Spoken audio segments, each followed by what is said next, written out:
We're Mike and Sue Pail. About a year and a half ago, we got into sailing. It's because of a friend of ours that lives up in Annapolis that I went to go visit for a business trip. And we went to the Annapolis Boat Show, and that kind of got the bug planted in me, which then I infected Sue with. It's Lisa and Jesse's fault. Lisa and Jesse. Hopefully you'll get to meet them in an upcoming video. So this is our first YouTube video shot during one of our trips down to Oriental where we keep our boat. And we'll try to do these on a regular basis and kind of let you learn through our experience, and hopefully you'll enjoy it. Well, we're going to go down to the boat for the weekend. It's Friday. It's about 3:20, so it takes about 2.5 hours to get down there. We're just about to load up the truck now. We want to leave more like 1, but that never happens. So we'll start heading that direction.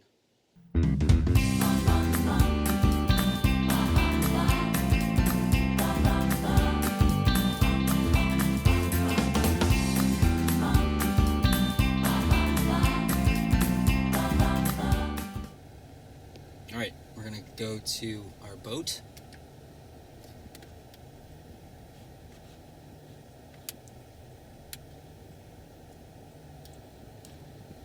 And here comes the painful part.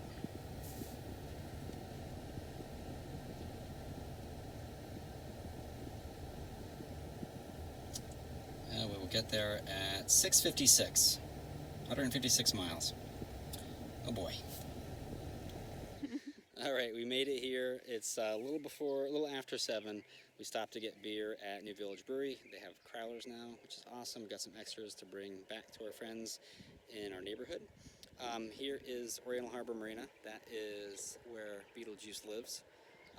She is pretty much center of frame all the way at the back row, kind of furthest one. That's the A dock. So we have everything out of the truck loaded into the little carts they have. There's 2 of them there. So now we get the fun of taking the long trip out to where our boat's at and then bringing everything on, setting it onto the cockpit, and then loading it back into the salon. So that's it.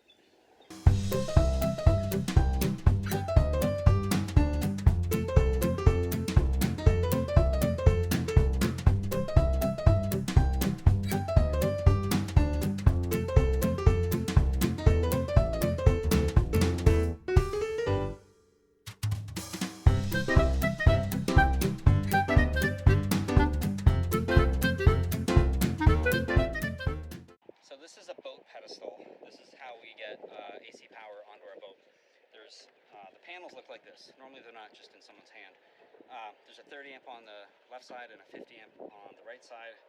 The 50 amp will do 125 or 250 to 230 depending how you look at it. So ours, they have these twist lock connectors so they can't fall out easy. So the way you're supposed to do is you put it in difficultly, and then you twist it, and that holds it from pulling out and makes it a nice secure connection. The problem is, on the one that's been on this pedestal that we're at 815, it has been, they're really hard to get out, even more so when they're not attached to anything. All right. So this one here, someone pushed on it very hard to get it in because they were a bear, and it broke the rivet at the top of the 50 amp connector. So that's why you can never get it to go in all the way now, because one of these contacts is now sticking out in the middle where it shouldn't. So this is shot unless this part gets replaced. So we took this from one of the transient docks that's on the outside of the pier, and then I'm switching this so I can so we can get power without having to fight with it every time we're down here. So this just plugs into the connectors on the inside of here.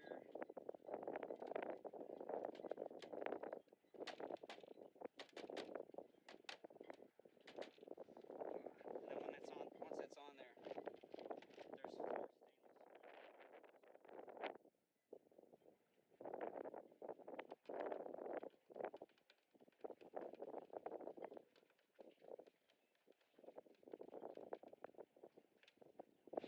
Usually I have someone help me hold this top, but right now she's my camera woman.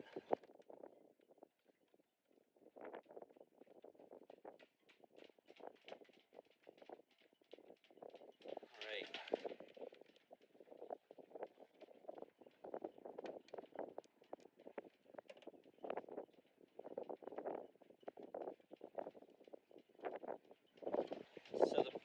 pedestals have power on both sides of them. They're identical ones, and there's a little meter up at the top so they can, if they charge for actual power used, they have a little hour meter at each pedestal. The pedestals also have tap water on them. You can see here one for each boat. So one pedestal usually serves 2 boats. And this boat to our side here, Legacy, has just 2 30-amp cables that come over. So one is on kind of their side, one goes into our side. We're not charged by the hour meter here, so it doesn't really matter. So they're back in, and I turn that breaker on, and now ours should be a little bit easier to go in.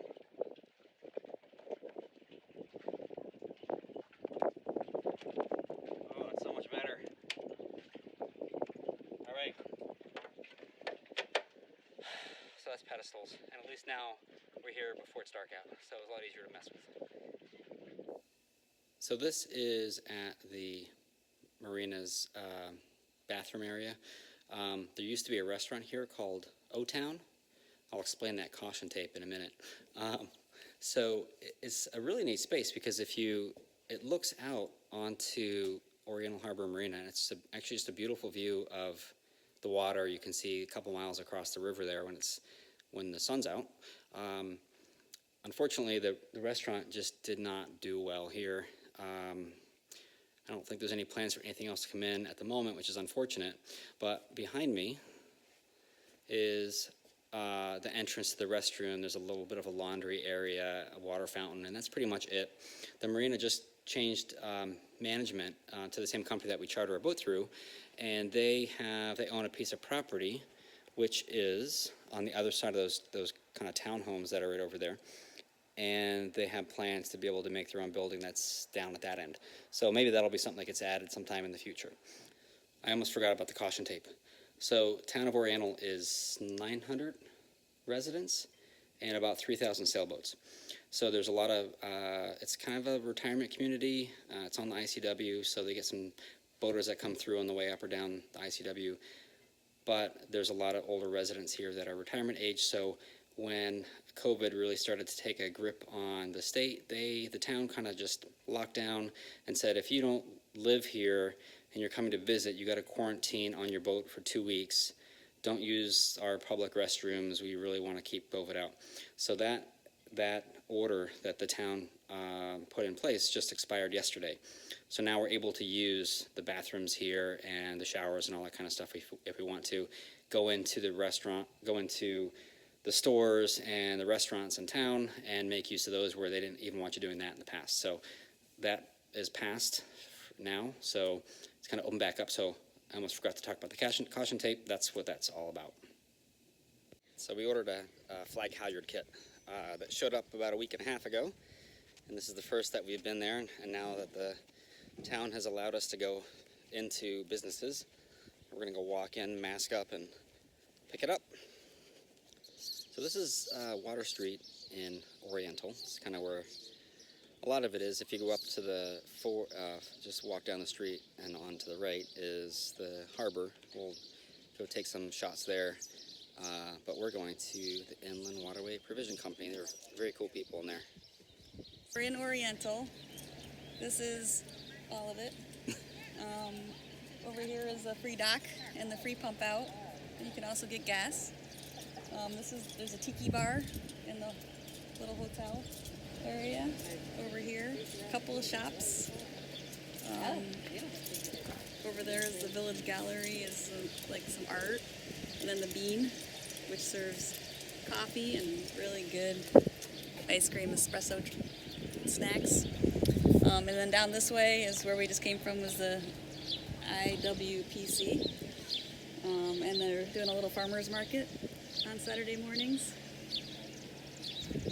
And that's pretty much the town. We go down there behind the camera and then to the right, that's where our boat's at. So, and then straight ahead is basically the exit to the Oriental markers. This is the dragon. Oriental has a lot of dragons.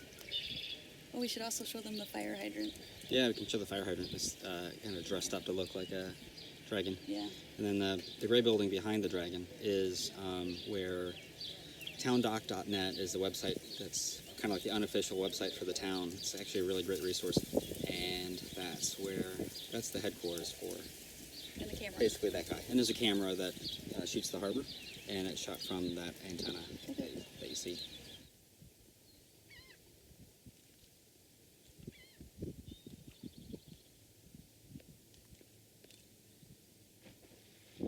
This is River Dunes Marina, which is east, a little bit to the north from Oriental.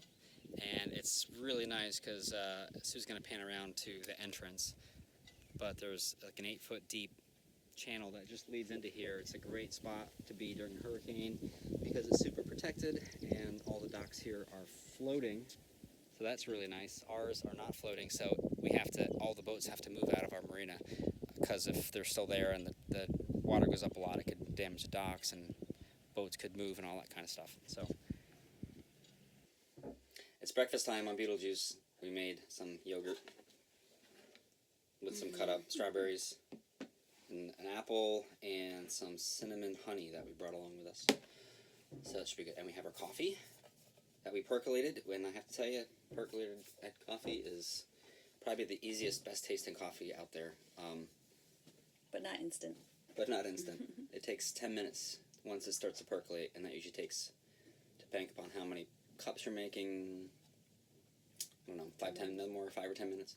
But it's really good coffee, and it comes out incredibly hot, so you kind of have to wait a little bit till you drink it. I left it in the pot this time with the lid off, so that it would cool a bit faster because it's scaldingly hot at first. We're spinning and getting shadows. Yeah, ignore the shadows. The boat is spinning. We're at an anchorage outside of the River Dunes Marina. It's a really nice marina. Broad Creek. Yep, we're in Broad Creek. It's Broad Creek number 4 if you look on any of the charts. What is the Waterway? Not the Waterway guide. The active captain, I guess it would be.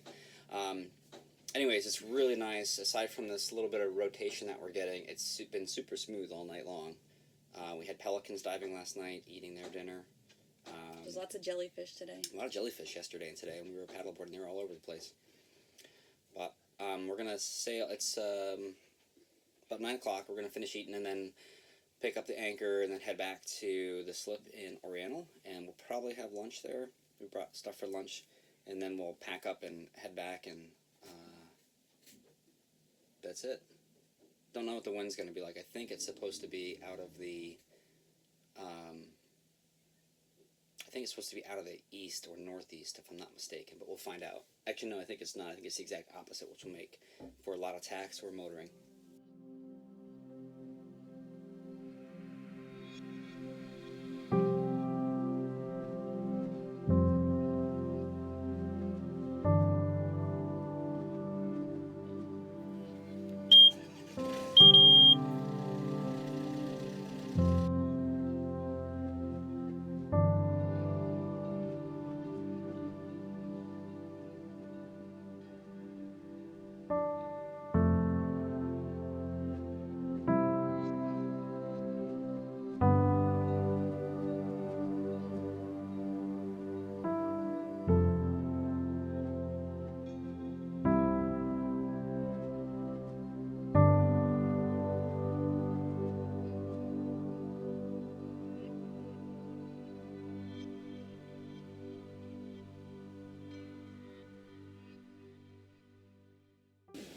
Hopefully this microphone is working. We're trying this wireless mic.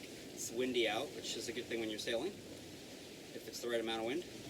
The Neuse River is behind us, so that goes all the way out to the barrier islands. It becomes the Pamlico Sound. And then you have the barrier islands of the Outer Banks. So a lot of times this area is referred to as the Inner Banks. It is about 36 miles, I think, to the Cape Hatteras area. We haven't made that trip yet. We really want to, but it hasn't happened yet. It's a longer trip. You kind of need a day and change. Well, a day to get there and a day to get back. So we haven't made that happen yet. Here's where you say something. So we're on the sail back to Oriental. When we have one reef in the main. No. 2 reefs in the main and 1 on the head sail, and we're doing like almost 5 knots, and it's a relatively comfortable. We're like between close reach and close haul, depending upon how the wind changes and how far we are off the land. So we'll give a pan around so you can see. Obviously, it just looks like nothing but open ocean, even though it's just technically a river here, a brackish river. And then on to the other side of the boat, there is the town, well, Oriental's off in the distance, kind of right ahead there. And that's what lies in front of us. That's the south side of the river, and the wind's probably making this hard to hear.